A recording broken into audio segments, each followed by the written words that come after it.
সব বেঈমান খাইতেছে কিনা দুনিয়া।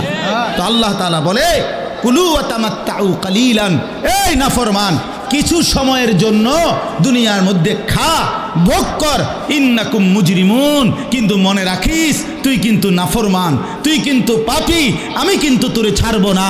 কবরের প্রথম রাত থেকে হাসরের ময়দানে আমি দেখবি তুই বান্দা আমি কত কঠিন কত কঠোর, তোরে আমি দেখাবো। ভাত খাইতে লইছে খাও, ভাত খাইতে লইছ খাও বান্দা, এখানে আটকামু না, এখানে আমি জানোয়াররাও আটকাই না, আমি জন্তু জানোয়াররাও খাইতে দেই, তোরে দিতাম না কেন বেটা, খা বেটা। কিন্তু ইন্নাকুম মুজরিমুন, মনে রাখো 7টা বাজে নাস্তা করতে বসছো, আল্লাহ যেন ডাক দিয়ে বলে বেঈমান খা, ঠিক আছে নাস্তা, কিন্তু মনে রাখিস ফজরের নামাজ পড়স নাই, আমি হিসাব রাখছি।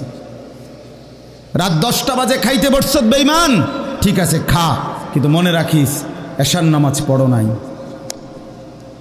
ঘর করলা, ফার্নিচার বানাইলা, ঠিক আছে থাকো, তো মনে রাখো এগুলো সুদের টাকা, এগুলা কাস্টমারের ঠকাইয়া মিথ্যা বইলা ওজনে কম দিয়া ওই টাকা আমি জানি, আমি বান্দা দেখব। ওয়াইলুন ইয়াউমাইযিল লিল মুকাদ্দিবিন, আবার বলতেছে আল্লাহ মিথ্যাবাদী নাফরমান তোমাদের জন্য বড় বেশি দুর্ভোগ, লাঞ্ছনা, আযাব তোমাদের জন্য, আযাব।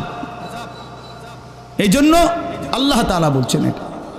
এরপরে আবার বলে দেখেন ওয়া ইযা কিলা লাহুমুর কাউ লা ইয়ারকাউন, এই ছেলেরা তোমরা সবাই শোনো, আল্লাহ তাআলা আবারও বলতেছে সমস্ত মিথ্যাবাদী নাফরমান তোমাদের জন্য হাসরের ময়দানে কেন লাঞ্ছনা হবে, এর প্রধান কারণ ওয়া ইযা কিলা লাহুমুর কাউ লা ইয়ারকাউন, যখনই বলা হতো নামাজ পড়তে, যখনই বলা হতো রুকু করতে, যখনই বলা হতো সেজদা দিতে, লা ইয়ারকাউন, আল্লাহ তাআলা বলেন সে রুকু করে না, সেজদা দেয় না, নামাজ পড়ে না, নামাজ পড়ে না।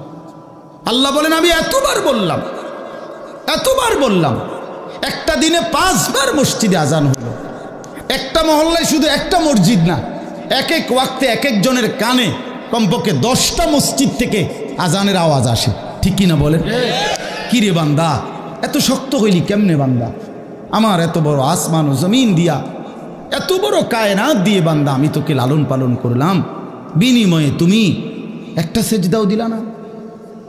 365 দিনে খোদার একটা বছর কোনো দিন ফজরের নামাজ পড়লা না, এ কেমন জিন্দিগি বাপ? এত এত কঠিন মানুষ কেমনে হয়, এত পাষাণ মুসলমান কেমনে হয় বাপ বলেন? আর কতগুলো কথা বললে বলেন। এই জন্য নওজোয়ান, আমার অনুরোধ রইল, নওজোয়ান নিজেরে বরবাদ করে দিও না বাপ, নিজেরে শেষ করে দিও না, নষ্ট করে দিও না, কষ্ট পাইবা বাপ। একদিন কবরে তোমার 14 গোষ্ঠীর কেউ থাকবে না, একদিন হাসরের ময়দানে তোমার পাশে কেউ থাকবে না, তুমি শুধুই একা। আল্লাহ তাআলা বলছেন বান্দা আমি এত বড় কোরআন নাজিল করলাম, তারপরে আর কি বললে তুমি ঈমান আনতে, আর কেমনে বলতাম আমি? নবীজি জিজ্ঞেস করবে, খোদার কসম নবী জিজ্ঞেস করবে, উম্মত 23টা বছর আমি দিন রাত কাঁদছি রে উম্মত, তুই জানোস না উম্মত আমি তোর জন্য কি পরিমাণ কাঁদছিলাম, সারাটা রাত আমি কেঁদেছি, তায়েফের পাথরের আঘাতে আমার পিঠ ছিদ্র ছিদ্র করে ফেলছে, আমি ক্ষুধার কষ্টে পেটে পাথর ভাঙছি, আমার ঘরের চুলায় আগুন জ্বলে নাই, আমি দান্দার শহীদ করে সারাটা দেহ রক্ত মাখা হয়ে বেহুশ হয়ে উহুদের প্রান্তরে পড়েছিলাম, এত কাঁদলাম, এত রক্ত ঝরাইলাম, 23 বছরের বিনিময়ে উম্মত আমি বুঝি তোর কলজাটা নরম করতে পারলাম না। কি বলবেন ভাইয়া? এই ছেলেরা বাপ কি বলবা তোমরা বলো দোস্ত? আমরা যারা মুমিন নিজেদেরকে চিনি, জানি যে আমরা মুসলমান, আমরা মুমিন, তো আমাদের কাছে আল্লাহ তাআলা সবচেয়ে গুরুত্বপূর্ণ একটি জিনিস চায়। কোরআনুল কারীমে আল্লাহ তাআলা আমাদের মুমিনদেরকে, ইমানদারদেরকে ডাক দিয়ে দিয়ে বারবার এই চাওয়াটা বলেছেন, ইয়া আইয়ুহাল্লাযীনা আমানুত্তাকুল্লাহ।